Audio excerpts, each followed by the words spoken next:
లేస్తూ సాగింది. ఒకవైపు స్కోర్ బోర్డు వేగంగానే కదులుతున్నా మరోవైపు కీలక సమయంలో వికెట్లు కోల్పోవడం ఆ జట్టు భారీ స్కోర్ ఆశలపై నీళ్లు చల్లింది. హర్షదీప్ మొదటి ఓవర్లలోనే 6-4తో ఇన్నింగ్స్ ని మొదలుపెట్టిన పిల్స్టార్ జెమిసన్ వేసినటువంటి రెండో ఓవర్లలో భారీ షాట్ ఆడబోయి మిడాన్ వద్ద శ్రేయస్ చేతికి చిక్కాడు. మూడో స్థానంలో వచ్చిన మయాంక్ 2 బౌండరీలు ఓ సిక్సర్తో టచ్లోనే కనిపించిన 7వ ఓవర్లలో బంతిని అందుకున్న చాహల్ రెండో బంతికి అతడి ఇన్నింగ్స్ కు తెరదించాడు. కెప్టెన్ రజత్ కూడా ఓ బౌండరీ 2 సిక్సర్లతో రెచ్చిపోయిన జెమిసన్ 10వ ఓవర్లలో వికెట్ల ముందు దొరికిపోయాడు. ఇక మరో ఎండ్లో కోహ్లీ ఆరంభం నుంచే వికెట్లు కోల్పోవడంతో తన సహజ శైలికి భిన్నంగా ఆడాడు. 11 ఓవర్ల వరకు అతడు ఆడిన బంతులు 22 కాగా చేసిన పరుగులు 28 మాత్రమే. అజ్మతుల్లా 15వ ఓవర్లో షార్ట్ బాల్ గా వేసినటువంటి 5వ బంతిని ఆడబోయిన కోహ్లీ బాల్ కాస్త బ్యాట్ ఎడ్జ్కు తాకి అక్కడే పైకి లేవడంతో కోహ్లీ కథ ముగిసింది. ఆ తర్వాత క్రీజ్లోకి వచ్చిన జితేష్ ఉన్నంతసేపు మెరుపులు మెరిపించడంతో ఆర్సీబీకి స్కోర్ బోర్డు మళ్లీ వేగం పుంజుకుంది. హర్షదీప్ 2 ఓవర్లలో 2 4లు కొట్టిన జితేష్ జెమిసన్ మొదటి ఓవర్లలో 2 భారీ సిక్సర్లు బాదాడు. ఇదే ఓవర్లలో లివింగ్స్టోన్ ఓ సిక్సర్ కొట్టి 5వ బంతికి ఎల్బీగా వెనుదిరుగ్గా విజయ్ కుమార్ 18వ ఓవర్లలో జితేష్ క్లీన్ బౌల్డ్ అయ్యాడు. ఇక షెపర్డ్ క్రీజ్లో ఉన్న ధాటిగా ఆడలేకపోయాడు. హర్షదీప్ ఆఖరి ఓవర్లలో 3 వికెట్లు పడగొట్టాడు. చేదనలో పంజాబ్ ఇన్నింగ్స్ సైతం ఒడిదుడుకుల మధ్య కొనసాగింది.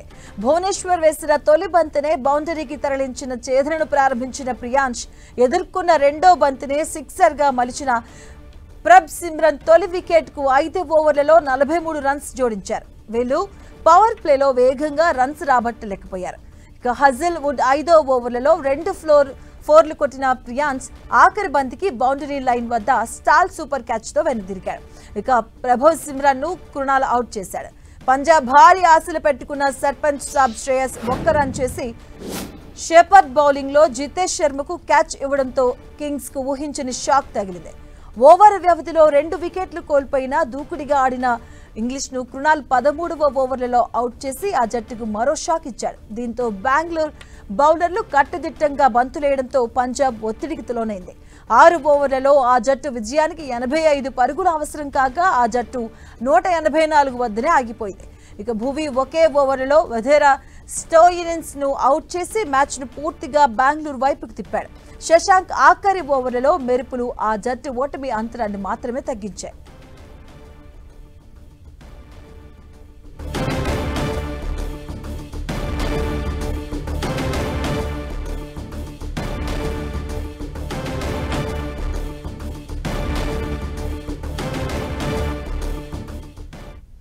ఒకటా రెండా ఏకంగా 18 ఏళ్లు కండ్లు కాయలు కాసేలా ఎదురు చూశాడు. 2008లో ఏ క్షణాన రాయల్ ఛాలెంజర్స్ బెంగళూరులో చేరాడో అప్పటి నుంచి ఇప్పటి వరకు తన అణువణువును జట్టు కోసం దారపోచిన కోహ్లీ కన్నకల ఇన్నాళ్లకు సాకారమైంది. అండర్ 19 ప్రపంచ కప్తో మొదలైన కోహ్లీ విజయ ప్రస్థానంలో మరో కలుకితరాయి చేరింది. తన సుదీర్ఘ క్రికెట్ కెరియర్లో వన్డే టీ20 ప్రపంచ కప్పులకు తోడు ఛాంపియన్స్ ట్రోఫీ లాంటి ప్రతిష్టాత్మక టోర్నీలను ముద్దాడిన కోహ్లీకి ఐపీఎల్ టైటిల్ ఇన్నాళ్లు అందని ద్రాక్షగా ఊరిస్తూనే వచ్చింది. ఏడాదికేడాది ఈసాల కప్ నమ్దే అంటూ అభిమానుల ఆశలు మోసుకుంటూ లీగ్లో అడుగుపెట్టిన ప్రతిసారి కోహ్లీకి ఆశాభంగమే కలిగింది. AB de Villiers, Chris Gayle, Shane Watson, Anil Kumble, Rahul Dravid లాంటి దిగ్గజాలు ప్రాతినిధ్యం వహించిన ఆర్సీబీ కన్నకల ఇన్నేళ్లకు నెరవేరింది. అభిమానుల ఆశలు ఫలించిన వేళ 18 ఏళ్ల విరామం తర్వాత కోహ్లీ తన కలను నిజం చేసుకున్నాడు. ఐపీఎల్ ట్రోఫీని సగర్వంగా ముద్దాడాడు. గత సీజన్లలాగా ఈసారి ఆర్సీబీకి టైటిల్ సాధ్యమేనా అన్న అనుమానాలను పటాపంచలు చేస్తూ కప్ ను సొంతం చేసుకున్నాడు. ఇక పంజాబ్ కింగ్స్ తో హోరాహోరీగా సాగిన ఫైనల్ పోరులో ఆర్సీబీ 6 పరుగుల తేడాతో చిరస్మరణీయ విజయం సాధించింది. ఇక ఈ ప్రయాణంలో కోహ్లీ కళ నెరవేరడం మర్చిపోలేని మధుర జ్ఞాపకం. సమిష్ట ప్రదర్శనతో సత్తా చాటుతూ అంచనాలకు మించి రాణించిన ఆర్సీబీ అసాధ్యాన్ని సుసాధ్యం చేసింది. ఈ ప్రయాణంలో కోహ్లీ పాత్ర మరువలేనిది.